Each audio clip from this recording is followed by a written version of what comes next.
Avec une superficie de plus de 17 millions de kilomètres carrés, la Russie est de loin le plus grand pays du monde.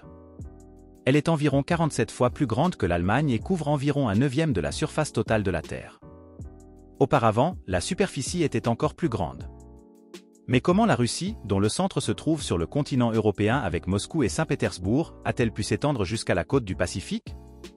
Le premier État précurseur, qui s'étend sur le territoire de la Russie, de l'Ukraine et de la Biélorussie et qui est considéré par les trois pays comme l'État fondateur, était la Russe de Kiev, un grand empire slave oriental qui s'est formé vers l'an 980 et qui a finalement adopté le christianisme comme religion d'État 8 ans plus tard.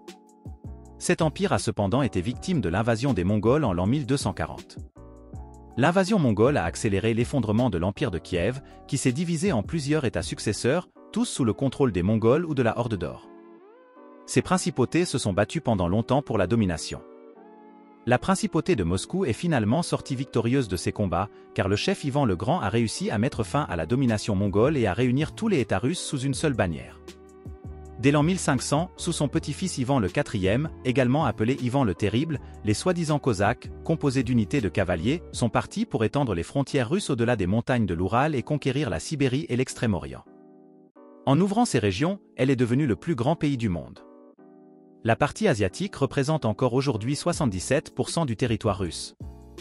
Les Russes n'ont pas rencontré beaucoup de résistance lors de leur expansion vers l'Est, c'est pourquoi de plus en plus de territoires sont tombés dans l'escarcelle de la Russie. En l'an 1645, les Russes ont atteint la côte pacifique et ont pu prendre possession des territoires intermédiaires. Les raisons de cette conquête rapide et facile étaient d'une part la faible densité de population des territoires de l'Est. Même aujourd'hui, la densité de population n'est que de 2 habitants par kilomètre carré. À l'époque, c'était bien moins.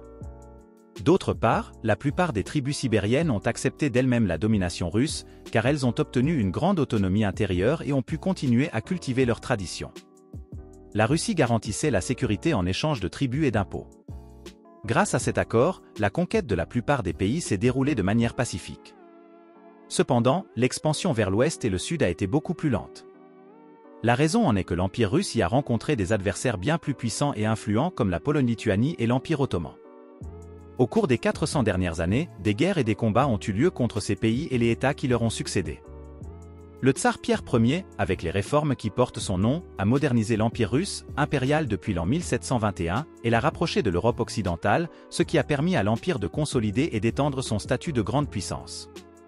Après la victoire sur la Grande Armée lors de la campagne de Russie de Napoléon en 1812, l'Empire russe a continué à consolider son statut de grande puissance sur le continent européen. Finalement, l'Empire russe a atteint une taille fabuleuse qui, avec 21,8 millions de kilomètres carrés, dépassait encore la Russie actuelle. Cependant, gouverner cet immense pays devenait une tâche de plus en plus difficile.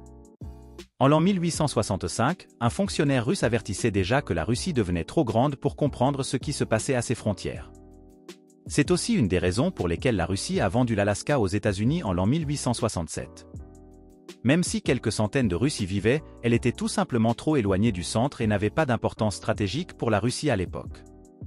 Les Américains ont fait une bonne affaire, car le territoire, dans lequel l'Allemagne pouvait tenir 4 fois, ne coûtait que 7 millions de dollars, ce qui, selon les critères actuels, correspond à environ 120 millions de dollars. La révolution de février et d'octobre, en l'an 1917, pendant la Première Guerre mondiale, a mis fin au règne des tsars sur la Russie et a créé par la suite l'Union soviétique socialiste, qui a duré jusqu'en 1991. L'Union soviétique était encore plus grande que l'Empire russe. Sa superficie totale était de 22,4 millions de kilomètres carrés. L'éclatement de l'URSS en 15 États différents a ensuite donné naissance à la Russie actuelle. Malgré son immense territoire, la Russie n'est aujourd'hui qu'au 9e rang mondial en termes de population, avec 146 millions d'habitants. Des pays comme le Bangladesh et le Pakistan, dont la superficie est beaucoup plus petite, sont loin devant la Russie. Cela s'explique par le fait qu'une grande partie de l'Extrême-Orient et de la Sibérie, surtout au nord, est pratiquement inhabitable en raison du climat rude et du permafrost. Environ 77% de la population de la Russie, soit 110 millions d'habitants, vivent aujourd'hui à l'ouest de l'Oural, en particulier dans les 2 plus grandes métropoles, Moscou et Saint-Pétersbourg.